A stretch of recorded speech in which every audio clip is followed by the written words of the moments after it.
Thank you very much. Trying to remember here the most important thing. Before I get started, I wanted to say that I'm very grateful that Mark let us come and do this. He says he's happy that we decided to do it. We're happy he let us do it. And I think that this is a great charity, and we should probably all give Mark a real quick round of applause here before we get too far. Mark and Nora put this together, and they did a great job. Okay, before we get too far into making money in business, we're going to tell you a little bit about ourselves. We're not unlike probably a lot of you here. We do work full-time, like Mark said. We both actually grew up in Michigan, born and raised. I'm a pacer, by the way, so I'm going to try not to pace too much. Born and raised in Michigan. Went to school and grew up in a town called Monroe. It's a small town down by the border of Ohio. It's a little town. It's a blue-collar town. My parents were in the automotive industry. Very much like Mark said, it was a lot of put your nose down, work hard. Nobody's going to become a millionaire here, but hopefully you make enough to pay your rent and put a little bit away and retire at some point. That was kind of the mentality growing up in the area that we grew up. Went to school in Monroe, like we said. At a very young age, the one thing I did do that actually would help me later on in business that I didn't know at the time is I got involved in martial arts. Now, that in itself isn't going to make you successful in business, but I stuck with it, and I was in it for 22 years. I'm still in it, but I don't actively teach anymore. But I did that for so long, and at some point, I got very interested in starting my own school, and I did that. And I ran a successful martial arts school up here in this area. It was actually in Sterling Heights area. And I ran that for about 10 years, and it grew very large. It was very successful. Things in my life changed. I got involved in some business and in my career and whatnot, and in kids, and it got to be a point where I had sort of kind of closed that chapter of my life to an extent and moved on. But what I did is I took something from nothing and made it into something successful. That was my first taste at running a business and trying to do something in the business arena, and it went well, and it kind of proved to me that you can do this. You can start businesses in Michigan. You can be successful doing something that you enjoy doing. So I did that. As an adult, I went back to college to get my degree. I wasn't doing it right after high school. I wasn't smart enough to stay in college and continue on that track. I had kids. I got married. And what I started to realize was when you're in the working force without a degree, you're quite common. There's a lot of you. So I decided to go back to school, get my degree. I did that. Shortly after getting my degree, I doubled my salary at the company that I'm currently working for. I got a new job, I should say, and doubled my salary. So I kind of started myself on this track of improvement. And when you go to school and go back to college, especially as an adult, what you realize is you have more options and opportunities than maybe you thought you did while you were just 9 to 5 working on some assembly line or something. You start to get narrow vision. And when I went back to school, my focus broadened a little bit. And I started to think about what am I going to do when I retire? How am I going to retire? How am I ever at this kind of income going to get to the point where I can retire? So I started looking into investing, and the only investing that I even conceived was stock market. I started looking into investing in the stock market. I wanted to learn about stocks and bonds. I wanted to figure the whole thing out, and I was going to make all my money doing that. And at this time, day trading was kind of a big deal. So I thought day trading will be great. I can make money fast, and I'll be retiring at a young age. It'll be great. The problem is I wasn't interested in stocks. I didn't like it. I would read about it, and before you knew it, I'm on the web and I'm reading about stocks, and I would go into something else. Next thing you know, I'm on NFL.com and I'm looking up scores and highlights. I just wasn't interested in what I was doing. But what I found was, as I'm investing in stocks, I stumbled upon real estate. Okay, because I was putting search terms in. That's the great thing about Google and Yahoo. You put in a search term, it gives you what you want, but it gives you things that are close to what you want.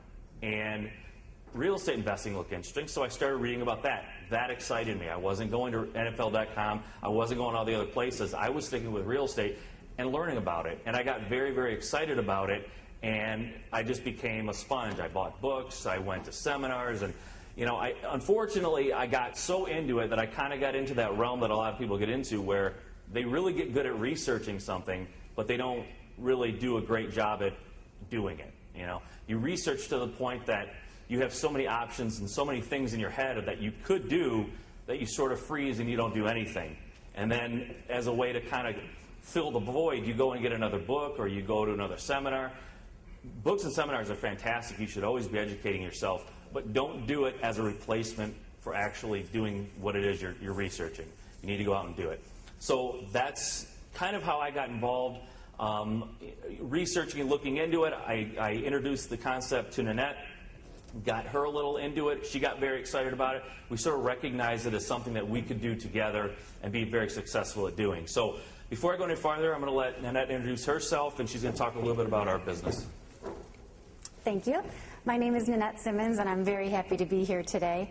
And my story begins when I grew up in Monroe, along with Mike.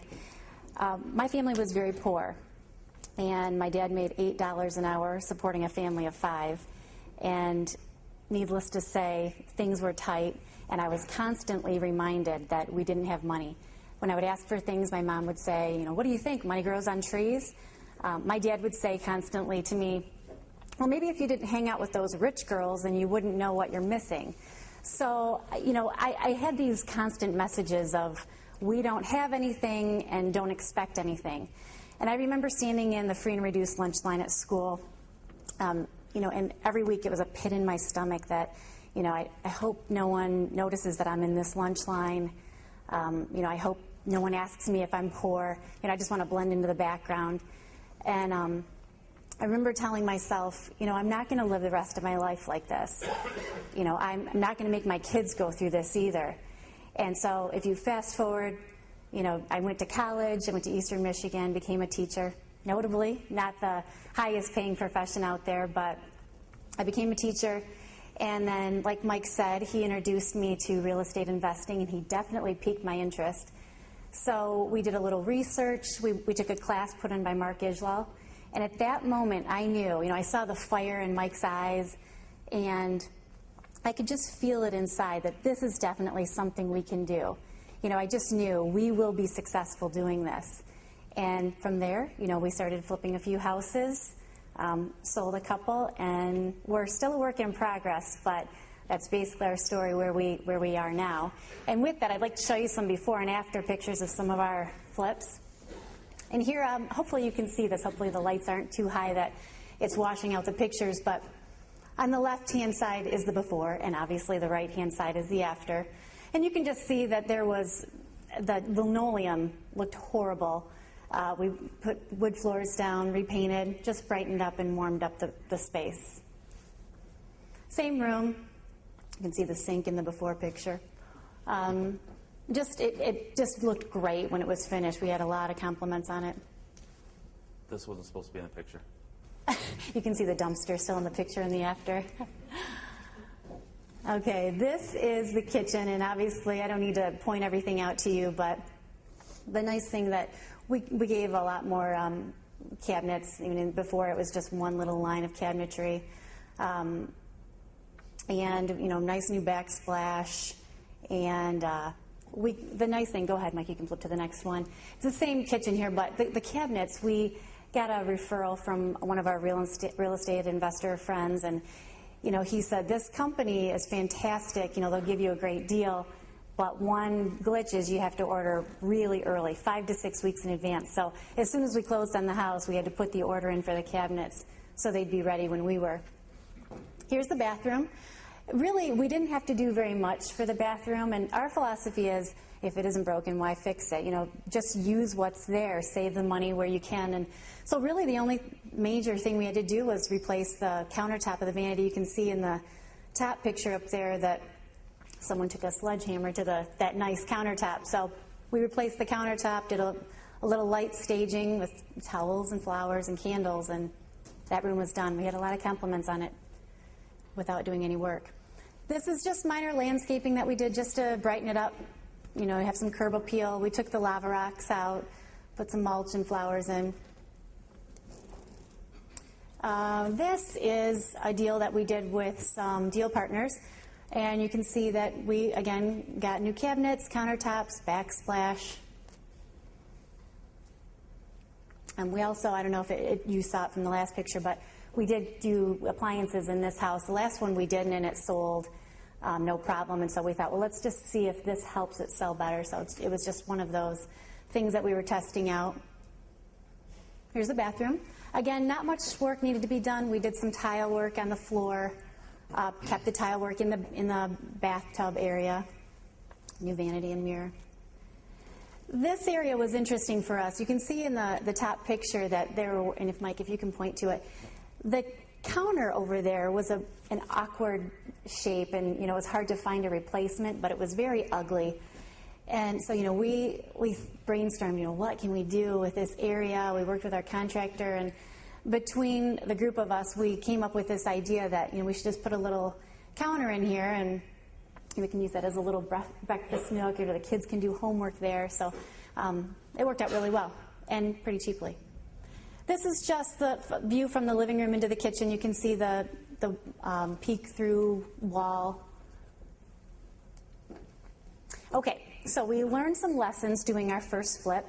Lesson number 1, go ahead, is spend time finding the right contractor. So we put a lot of time and energy into this. We thought, let's do our homework up front. So we put a post on Craigslist and, asked for any contractors. We got 80 responses, I believe, within a day and a half. Mike's voicemail blew up on his phone. So that was a sub-lesson learned. Never put your cell phone on there when you're putting a job application online. And his email was completely booked up. So we had these 80 applicants. We dwindled down the applicants. Mike spent 2 weeks interviewing contractors, getting their quotes, negotiating their quotes, and finally we landed on our contractor, and we were very pleased with the contractor for our first flip. But we just can't emphasize enough, it's really important to make sure you do your homework at the beginning and think about all the things that may come up.